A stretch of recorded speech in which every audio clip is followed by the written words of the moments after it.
One of the big looming conversations and debates among the faithful throughout this offseason, could the 49ers trade Trey Lance? Does it make sense? What could San Francisco get back for him? On today's show, going to take a look at some Trey Lance trade ideas that Bleacher Report put together. Before we get started, though, just want to thank everybody once more. I'm going to continue to praise all of you for supporting the show and thanking all of you for helping us get past 80,000 subscribers. The next goal on the docket, 100,000 subscribers, which enters us into a different stratosphere among content creators on YouTube. Once that does happen, YouTube will send us a plank. So we're really starting off anew here.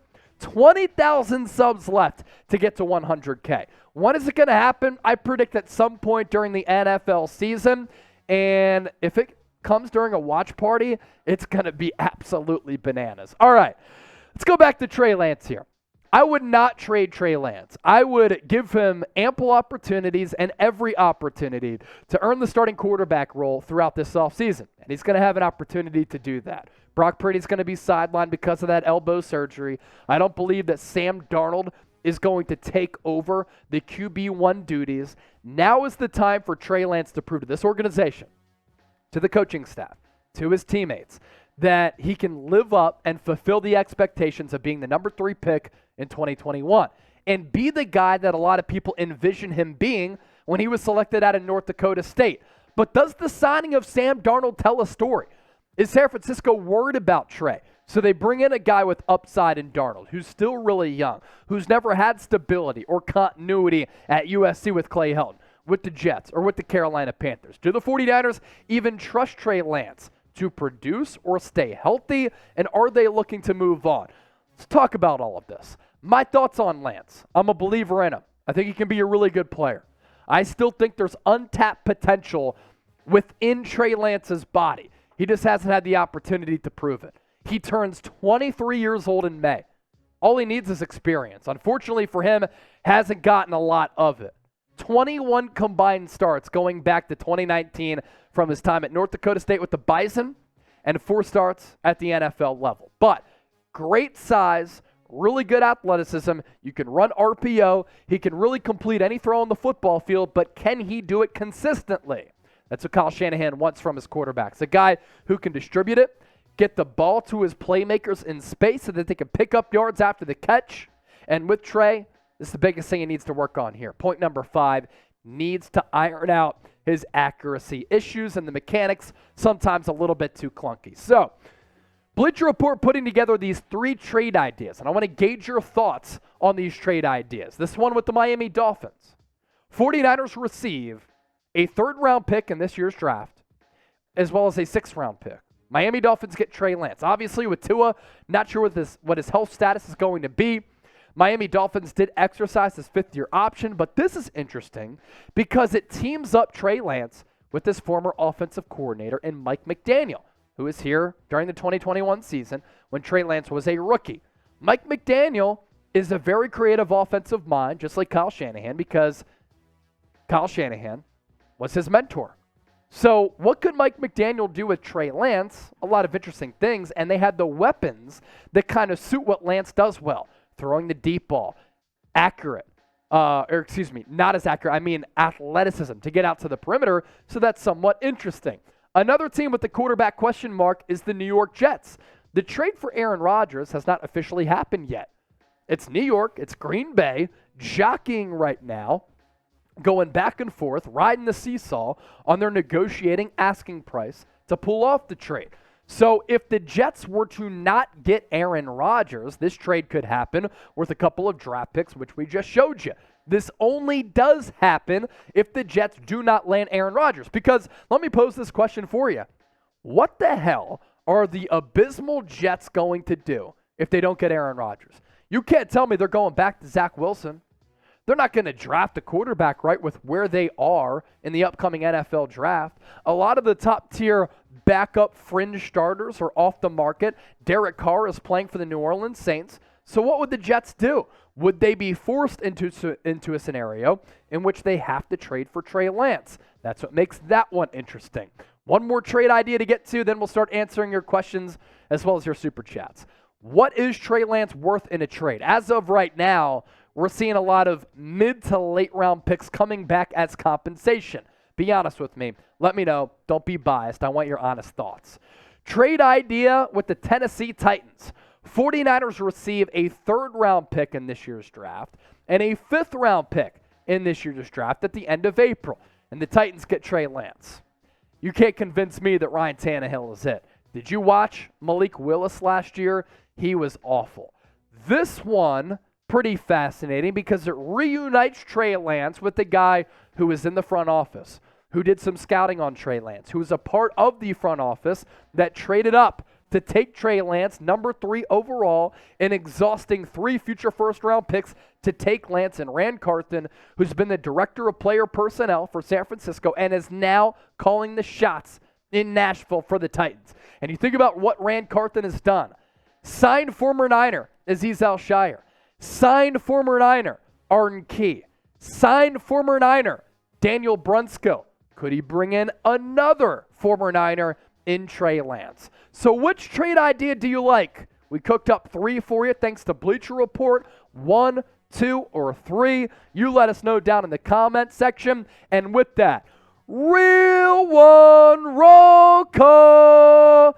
If you're a supporter of the show, you love the San Francisco 49ers, you like our content, and you're a part of the Real One movement, get yourselves a Real One shirt right now. Chatsports.com/Real One. Red shirts available. Black shirts available. All right now, if you head to chatsports.com/Real One, you see me rock this on the show. You've seen producer Trizzy Trace rock this on the show as well. The real ones know about it. Let's start to take your questions and your super chats. Daywalker, 49ers Chat Best Channel. Keep up the great work. Daywalker, thank you so much for your support of the show. If you agree with them, give me a DW down in the comment section for Daywalker. John Wallace with 5. It would be amazing to hit 100,000 subscribers for the start of the season. Keep Trey, and Trey has to get that continuity. He does. He needs the experience as well. So with 100,000 subs, let's put this into context, right? I took over for Thomas Mott, NFL draft in 2021, when, by the way, my last mock draft, I predicted Trey Lance to the Niners. You know, just had to initiate myself a little bit. And at that time, about 30,000 subscribers. So in less than 2 years, we've grown this channel by 50,000 subscribers about. I think that 100K can happen at some point during the season. By the start of the season might be a little bit difficult. You know how we can change that? You subscribe for free daily shows on San Francisco. My guy Rick Torres, Chase, can we still get a right tackle, or can someone be converted to right tackle? Couple of options that we've talked about here on the show. There are some draft options. There are some free agency options. Isaiah Wynn is the guy that makes a lot of sense to me. You don't have to worry about convincing him to go from left tackle to right tackle because he's been a right tackle. It's a player with some pedigree, drafted in the first round out of Georgia by New England. I think that he's played well in moments throughout his NFL career, and because he's played poorly of late, you could get him for a pretty affordable price. But San Francisco locked and loaded with 3 picks in the third round, 99, 101, 102. Or if they trade up, they could get a tackle there as well. My guy Logan, if the Niners do draft another wide receiver, who would you want them to go for? Whew. Parker Washington out of Penn State is a player who I really like. He is like 5'10", 5'11", and 215, 220 pounds. So he's a pretty physical wideout. Love what he did with Penn State this past year. San Fran 49, $20 donation. Thank you so much. This is coming via the Super Chat function. If you want to donate to the show via Super Thanks, there's that dollar icon right by the comment section. We'll give you a shout out on a show if you send us in a Super Thanks as well. Hey, Chase, what do you think of this trade? Ayuk in a third rounder to New York for a first and second rounder this year. Then you go out, maybe sign OBJ or trade for someone. Win-win for both sides. Now, a lot of people might be watching this right now and saying, trading away Brandon Ayuk, how is it a win for San Francisco? It would be a win in this theoretical theoretical context. Excuse me. It's a Friday. Brain fart. It's all good. You're okay. Rip me in the comment section if you want. It would make sense in this context if you traded with the Giants, you get pick 25, and you get your future right tackle. Because what's a more important position than wide receiver? Probably right tackle. You got to protect the quarterback. In this scheme, you got to pave open running lanes for your stable of backs. The NFL draft nowadays is littered with some really, really good wide receiver talent. Let me say, though, I would not trade away Brandon Ayuk. I would try to find a way to pay him. I think he's special. I think he's a borderline top 10 wide receiver. I've said for a really long time he's better than CD Lamb. I would not trade Ayuk and a third rounder. I would just trade Ayuk straight up for 25, but again, I wouldn't do that. I could just see the logical sense being made by this front office if they prioritize offensive line over wide receiver, which I could see them doing because smart organizations do that. AFX, what about trading for Jedrick Wills? It's not a bad point. I just don't think that he's going to be on the trade block. Jedrick Wills is the offensive tackle for the Browns, also a product of Alabama. He's a good player, though. Cleveland, they're not going to trade him away. Our guy, Evan Hinders, you're an amazing host, but do you think the 49ers should sign Will Fuller? Didn't play last year. Vertical threat when he's been on the field. He's been a really intriguing option, but he's been injured far too much. He is as brittle as some dollar store toilet paper. So with that, who is your favorite Niner of all time? My goodness, this illustrious, historic, legendary franchise that is the owner of 5 Super Bowl championships has seen a lot of good players trot through and rock the scarlet, red, gold, and white. I'm going Jerry Rice. Who's yours? Drop me a name down in the comments.